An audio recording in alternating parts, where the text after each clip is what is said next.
All right, where are my fly fishermen at? This is going to be really, really good for you. Another Bite Me Short here, of course, for the Bite Me listeners.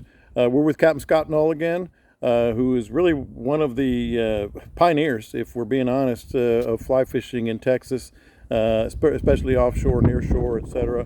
People always ask, and I'm asking you, Scott, different weights of rods, fly gear, etc. Let's walk our listeners and viewers through that. Yeah, that's one of the confusing parts on fly fishing that everybody, when they're first starting into it, what does that weight mean? It's an industry standard, and it's based on the fly line weight and the rod that can handle the different size fly line. Yeah. You want a bigger fly line, bigger fish, of course, but also to throw bigger flies, because if you can't throw a real big fly on a smaller weight rod. Yeah. So typically in your bait fishing, 6, 7, 8 is what most people use. Then we get out to the jetties and we're going to be playing with the jacks or the bull reds or anything like that. You're going to bump up to 10. Small tarpon, 10's fine.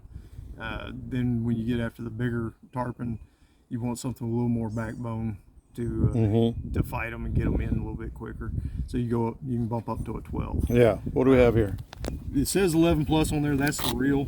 I use all hatch reels, and all their hatch reels are all odd numbered. This is a 9. I've got it on this is a 10 weight here, I believe. Yeah, this is the 10 weight. This is your typical bait rod. It's an 8 weight.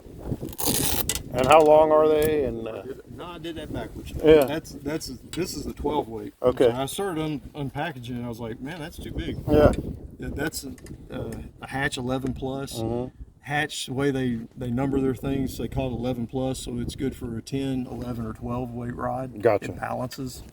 What you want is a rod and reel that balances pretty well. So you can put it there. This wind's blowing a little too much, but you don't want too much weight on the back end. Right. This way it feels, So you can use the feels rod. good when you're casting. Yeah. This line on here is a 12 weight line for a 12 weight rod. It's that's the leader. I've got 60 pound on there, but you can see the clear that's in here. Yeah. This line needs to be cleaned pretty good. But that clear is an intermediate sink, and so you have floating lines, you have intermediate sink, you have full sink. On the beachfront, throwing for tarpon, jetties, that type. So I use a lot of intermediate sink, which basically means Just going to kind of. like a corky. Yeah. Yeah. It's going to slowly sink down. Yeah. There's different weights of them. You can have a countdown. And you get a feel for it too. And, yeah, you get a feel. What it basically does is it gets that line off the surface, Yeah. so the waves and the wind aren't pushing it around so much. So you're in direct contact with your fly. Yeah.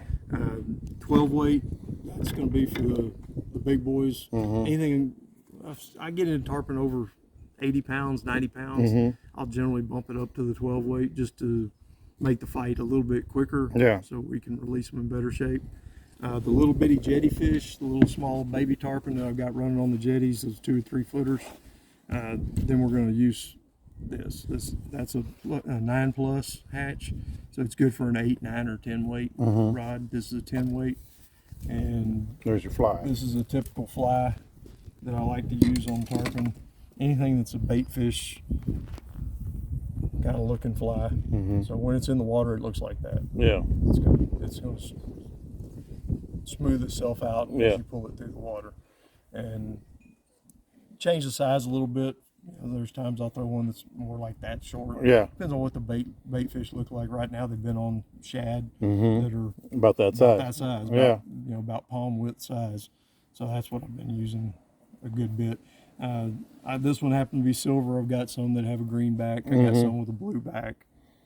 I don't know that it really matters all that much to a tarpon. Yeah. It's more about putting it in front of its face. Yeah. But that's pretty much all of that. All right. The same flies work on bull reds. If you happen to run up on a school of bull reds or a school of jacks, you don't have to switch anything out. Yeah. You can still throw the same stuff at them. Yeah. And go out there and have some fun with them. If you guys wonder what how I pay Scott, that's how I pay him right there.